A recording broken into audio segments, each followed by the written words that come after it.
নমস্কার, দেখছেন এবিপি আনন্দ। আপনাদের সঙ্গে আমি শুভ্রজিৎ। শুরু করছি এখন কলকাতা। মহারাষ্ট্রে শিবসেনায় আরো ভাঙনের হুমকি শিন্ডে গোষ্ঠীর। সুরাতে মধ্যস্থতাকারী হিসাবে যাওয়া বিধায়কও বিদ্রোহী হয়ে গেছেন বলে অভিযোগ সামনে এসেছে। মুম্বাই ছেড়ে গুয়াহাটি গেলেন শিবসেনার আরো 3 জন বিধায়ক। গুয়াহাটি যাওয়ার জল্পনা আরো এক নির্দল বিধায়কের। গুয়াহাটি থেকে 42 জনের ছবি প্রকাশ করে শক্তি প্রদর্শন একনাথ শিন্ডের।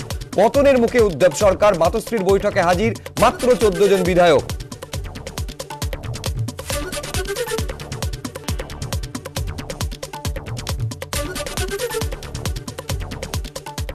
আমরা এই মুহূর্তের পরিস্থিতি সম্পর্কে জানবো, সরাসরি আপনাদের মুম্বাইতে নিয়ে যাব। আমাদের প্রতিনিধি উজ্জ্বল মুখোপাধ্যায় সেখান থেকে রয়েছেন। উজ্জ্বল, কোনো সন্দেহ নেই যে প্রতি মুহূর্তে ছবিটা বদলাচ্ছে এবং শেষ মুহূর্তের একদম শেষ আপডেটের ছবি যদি বলা যায়, তাহলে যারা মধ্যস্থতা করতে যাচ্ছেন তারা পর্যন্ত একনাথ শিন্ডে দলে নাম লেখাচ্ছেন, অন্তত দাবিকে যদি সত্যি বলে ধরা হয়। অর্থাৎ সংখ্যার বিচারে শুধুমাত্র এই উদ্ধব সরকারের পতনের জন্য শুধু সময়ের অপেক্ষা।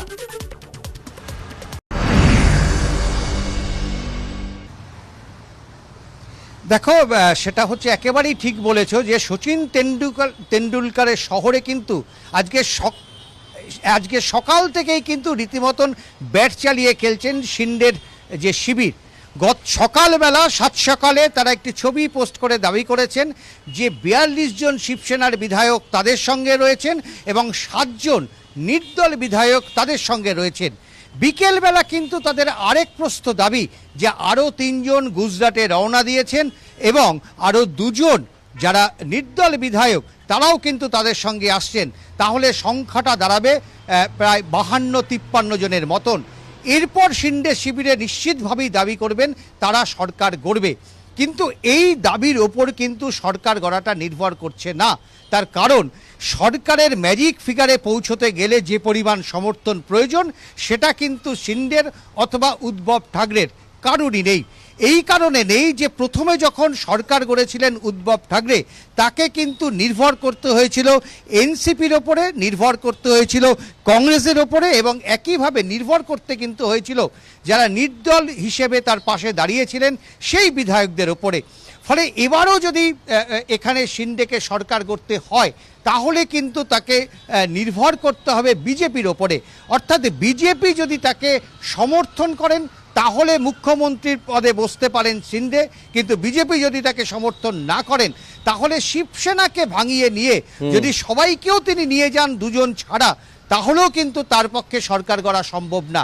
এখন প্রশ্ন হচ্ছে বিজেপি কি করবে। আমরা অতীতের পাতা থেকে দেখেছি, তোমার মনে আছে যে অজিত পাওয়ারকে একইভাবে উপমুখ্যমন্ত্রী করে মহারাষ্ট্রে কিন্তু সরকার গঠন করেছিল বিজেপি। এবং একেবারে দর্শকদেরও মনে আছে সেই সরকার 3 দিনের বেশি স্থায়ী হয়নি এবং তারপর দেবেন্দ্র ফডনবিসকে ইস্তফা দিতে হয়েছিল। নিশ্চয়ই সেই সুযোগটা যে আবারও পুনরাবৃত্তি হোক সেটা বিজেপি চাইছে না। আমি আমাদের আরেক প্রতিনিধি अंकित गुप्तर সঙ্গে কথা বলবো। कांग्रेस की ओर से अंकित, ये बार बार आरोप लगाया जा रहा है कि महाराष्ट्र में जो कुछ हो रहा है, पूरा खेल जो है वो बीजेपी की ओर से रचा जा रहा है, लेकिन हैरानी की बात यह है कि बीजेपी इस पूरे मामले में अपनी चुप्पी साधी बैठी हुई है। जी बिल्कुल, बीजेपी चुप्पी साधे हुए है और बीजेपी का कहना है कि ये शिवसेना के भीतर जो भी हो रहा है वो उसके अंदरूनी मामला है और इस मामले में बीजेपी का कोई लेना देना नहीं है। हालांकि भले ही बीजेपी ये कह रही हो, लेकिन अंदर खाने जो है खबर यही है कि बीजेपी के नेता लगातार वो एकनाथ शिंदे और उनके जो सहयोगी जो विधायक है उनके लगातार टच में है और लगातार उस पर चर्चा चल रही है। सबके बीच में संजय राउत ने कुछ देर पहले एक जो बड़ा बयान दे दिया है। संजय राउत से जब मैंने सवाल पूछा कि क्या जो एकनाथ शिंदे ग्रुप लगातार ये कह रहा है कि महाविकास आघाड़ी की जो सरकार है, यानी कि एनसीपी, कांग्रेस और शिवसेना की गठबंधन वाली जो सरकार है, उससे शिवसेना बाहर आएगी तभी उद्धव ठाकरे से बात करेंगे। तो संजय राउत ने कहा कि ठीक है, वो पहले बात करें आकर के और जो भी उनकी बातें हैं उन पर विचार किया जाएगा, उसके हिसाब से निर्णय लिया जाएगा। संजय राउत के इस बयान के बाद में अब जो है एनसीपी और कांग्रेस भी पलटवार कर रहे हैं। उनका कहना है कि संजय राउत को इस तरीके का बयान नहीं देना चाहिए। यानी कुल मिलाकर के महाविकास आघाड़ी पार्टी की जो सरकार है जिसमें एनसीपी, कांग्रेस और शिवसेना शामिल है, अब आपस में भी इन तीनों ही पार्टियों में अब खींचतान और बयानबाजी सामने आने लगी है। जी शुक्रिया अंकित, इस तमाम जानकारी हम तक पहुंचाने के लिए। एक गोटा विषय নিয়ে শিবসেনার অন্যতম নেতা ভরত গোগাवले তিনি কি বলছেন একবার দেখুন।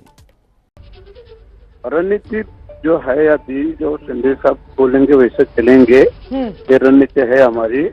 और हम लोग का आज का मीटिंग हुआ, सबको आपको लोग को बताना था कि हम लोग एक साथ कितने लोग हैं।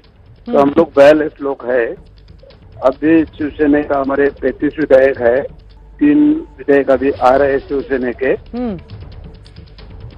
45 का 46 होएगा, लेकिन कम नहीं होएगा। क्या है, वो लोग जो कांग्रेस, राष्ट्रवादी कांग्रेस के साथ जो अलाइनमेंट थी वो हम लोगों को पसंद नहीं थी, वो हम लोग को कमजोर बनाते जा रहे थे, इसलिए उन लोगों को कह दिया था 4-5 बार, लेकिन वो सुनने में नहीं आया। हम सब लोगों को ये निर्णय करना पड़ा। আর এদিকে শিবসেনার তরফে বার্তা দেওয়া হয়েছে শিন্ডে শিবিরকে উদ্দেশ্য করে যে এখনো আলোচনার জন্য দরজা খোলা আছে, ঠিক করুন আপনারা কি করবেন, আত্মসম্মান নিয়ে বাঁচবেন নাকি দাসত্ব করবেন। বিদ্রোহী বিধায়কদের উদ্দেশ্যে বার্তা শিবসেনার।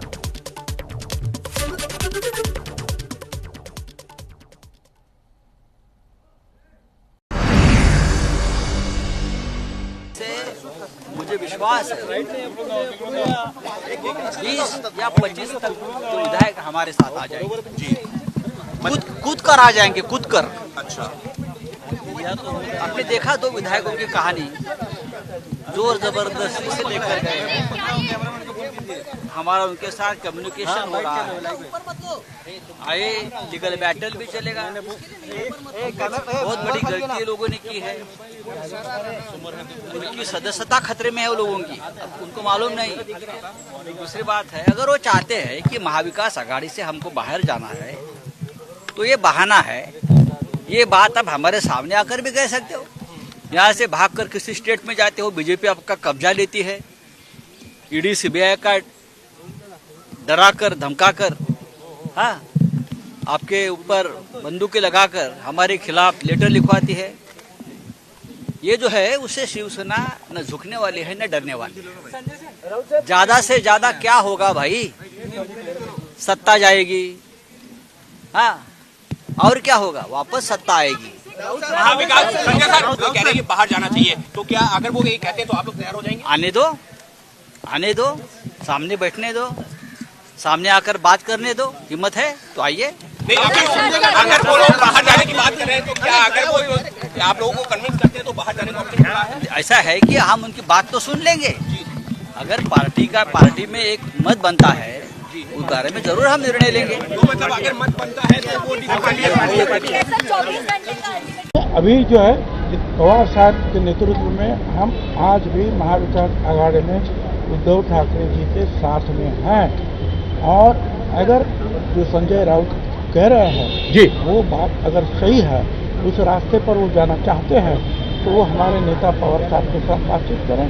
उनको जो है कोई जो है रोक नहीं सकता है, और पार्टी जो है अपना अपना रास्ता अपना सकता है।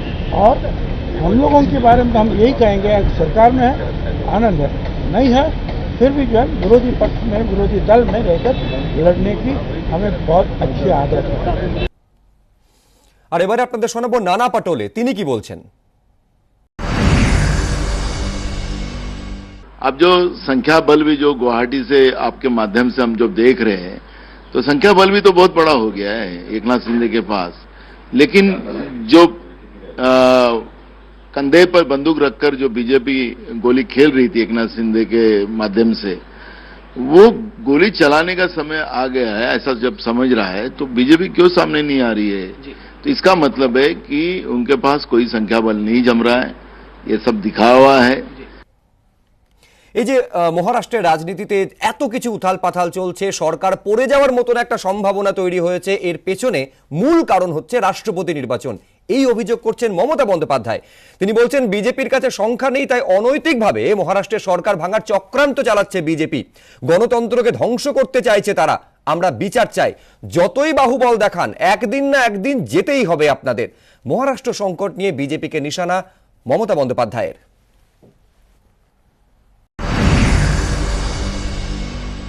না দেখো, আজকে গণতন্ত্রকে যেভাবে বুলডোজ করা হচ্ছে, democracy is totally, it is bulldozed by BJP government.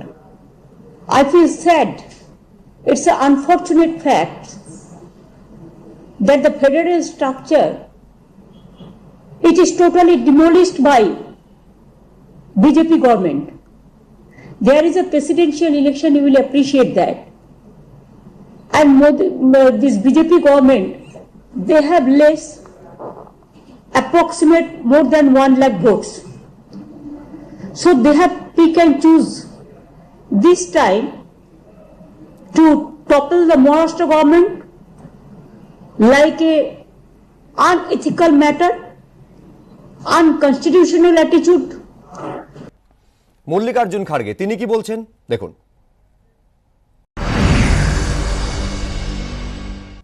ये सारी चीजें जो हो रहे हैं इसमें बीजेपी का खेल है और बीजेपी ये चाहती है कि इस देश में नॉन बीजेपी कोई भी गवर्नमेंट अस्तित्व में न रहे, ये उनका इरादा है। इसीलिए वो ये पूरी कोशिश कर रहे हैं। और दूसरा प्रश्न भी ये है कि अब प्रेसिडेंट चुनाव भी होने जा रहे हैं और उनको नंबर की भी जरूरत है, तो इसीलिए वो चाहते हैं कि प्रेसिडेंट इलेक्शन के अंदर ही वहां पर सरकार को गिराया जाए, ये उनका इरादा है। तो हम कांग्रेस पार्टी की ओर से ये कहना चाहते हैं कि हम तीनों मिलके रहेंगे, मिलके लड़ेंगे और महाआघाड़ी को मजबूत करेंगे।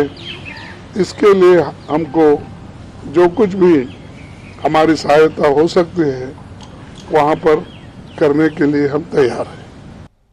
আর এইবারে আপনাদের দেখাবো অশোক চৌহান তিনি কি বলছেন।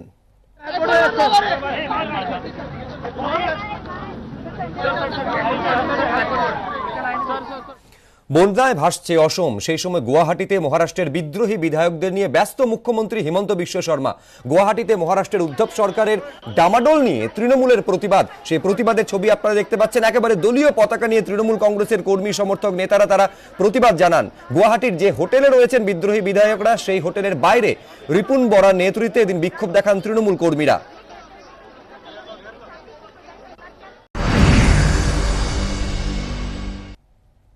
দেখো, তৃণমূলের কোনো কাজ নেই, নামেই ওখানে তৃণমূল পার্টিটা আছে।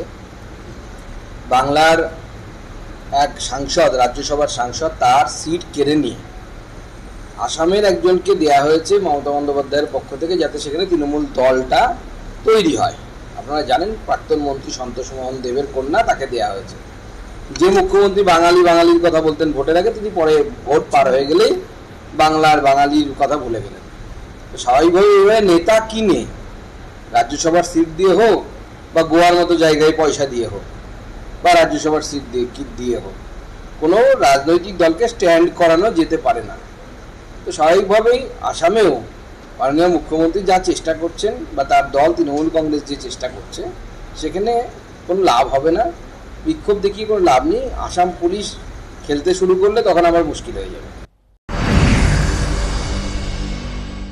যেখানেই ওদের কিছু লোক আছে সেখানেই ওরা ভাঙবার চেষ্টা করছে।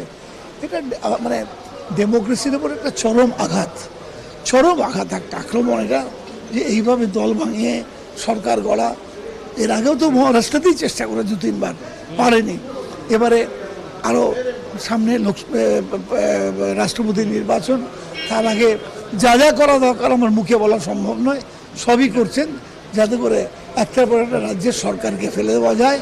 এবং সমর্থন আদায়ের জন্য অলরেডি বিভিন্ন জায়গার মুখ্যমন্ত্রীরা অত্যন্ত চিন্তায় আছে। আমি নাম বলছি না, এক্ষুনি কাগজও বেরিয়ে গেছে, বিভিন্ন রাজ্যের মন্ত্রীরা চিন্তায় আছে। স্বাভাবিকভাবেই এটা গণতন্ত্রের পক্ষে অত্যন্ত বিপজ্জনক। রাজ্য পুলিশের মাদক বিরোধী প্রচারে রুদ্রনীলের ছবি সোশ্যাল মিডিয়ায় বিজেপি নেতার সিনেমার অংশ দিয়ে প্রচার। পুলিশের প্রচারে রুদ্রনীলের ছবি সহ সিনেমার অংশ পোস্ট করার কয়েক ঘন্টা পরই ফেসবুক থেকে তা ডিলিট করা হলো। শাসক দলের বিরুদ্ধে কথা বলায় কাজের জায়গায় ক্ষতি হচ্ছে, তাও পুলিশের প্রচারে ছবি। প্রতিক্রিয়া রুদ্রনীল ঘোষের। হয়তো পুলিশে এখনো কেউ বিক্ষুব্ধ আছেন, তারাই পোস্ট করেছিলেন। রাজ্য পুলিশের মাদক বিরোধী প্রচারে ছবি নিয়ে কটাক্ষ রুদ্রনীলের। এ ব্যাপারে অবশ্য কোনো প্রতিক্রিয়া রাজ্য পুলিশের তরফে এখনো অবধি মেলেনি। আমি নিজে প্রচণ্ড বিস্মিত এবং মজাও পেয়েছি। দুটো কারণ আছে।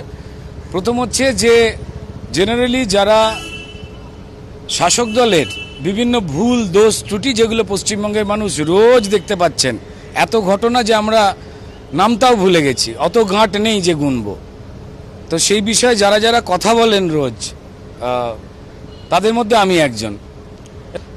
মাননীয় পুলিশ মন্ত্রী যার নাম মমতা বন্দ্যোপাধ্যায়, তারই পুলিশ এই বিজ্ঞাপন দিচ্ছে যে মাদক ধরবেন না, মাদক থেকে বেরিয়ে আসুন। আবার তারা মদও খাওয়াচ্ছে দুয়ারে টুয়ারে গিয়ে।